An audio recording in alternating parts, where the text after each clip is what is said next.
Hey, thanks for spending some time with me again today. If you've been paying attention, and this is not the first video you've watched, you may realize that number 4 of the Ost Etudes has been missing. And that's because I wanted to re-record it. I wasn't really happy with the one I did back in the spring, a year and a half ago, approximately.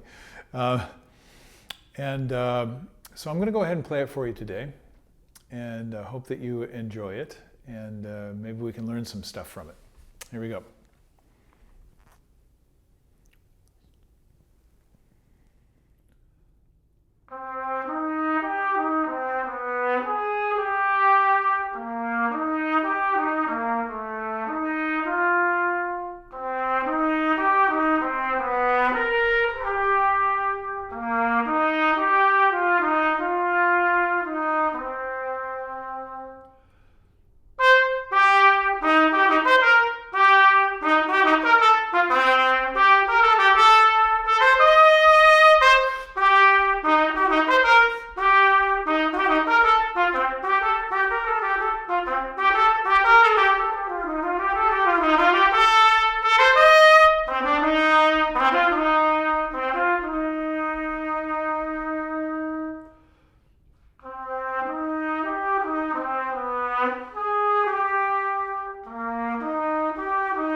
I like these etudes because they're simple and they're short and they're musically expressive.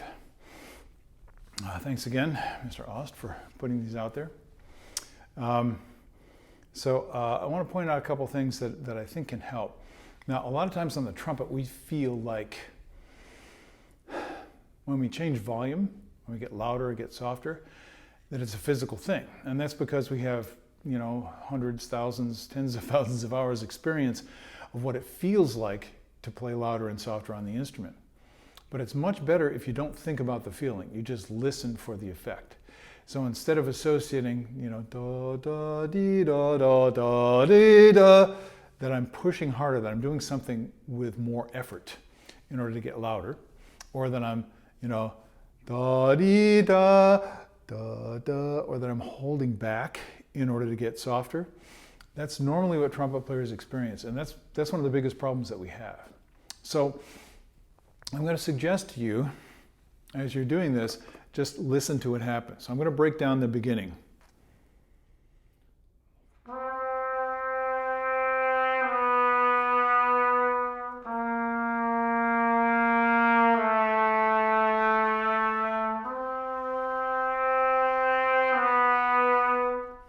If you catch yourself pushing to get louder, just relax and listen and let it get louder automatically.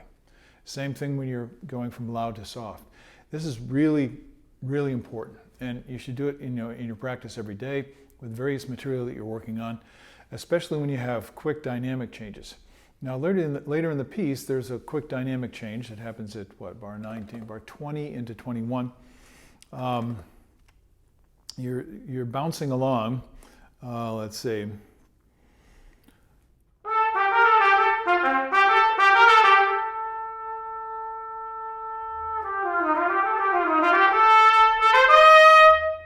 So what I just did is the way I practice this kind of thing.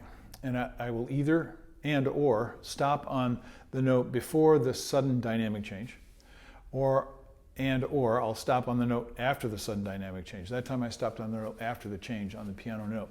Why am I doing that? It's pretty simple. I'm doing that so I can hear and feel what I'm doing. If I feel like I'm manipulating it, like I'm holding back, like I'm changing the sound, I can hear this. If the sound has been altered in some way that's not desirable, then I know that I haven't succeeded. And especially when you're playing something quick like this, it's very important to have a chance to actually hear what's happening, what's going by fast. And this is the best way I found out how to do it. I mentioned it in many of these videos that I've done because I find it to be a very useful practice technique. All it is sustaining the sound. So as I make the change,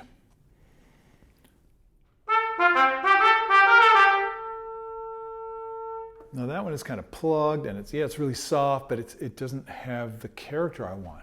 I want it just to be like jumping to that lower level and then immediately starting to flow toward the higher intensity.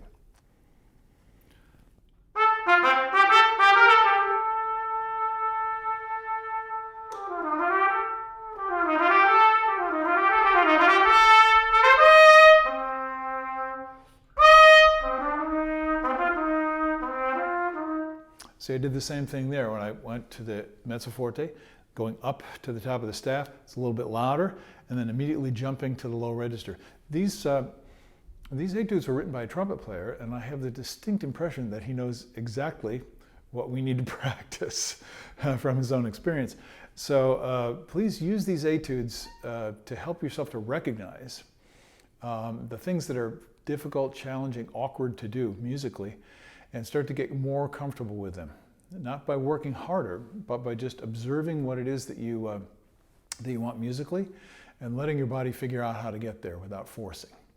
I think that'll make everything a whole lot more enjoyable when we're practicing. Hope you enjoyed this one, and now I hope you feel inspired to go practice. Get to it. I'll join you later on. Bye-bye.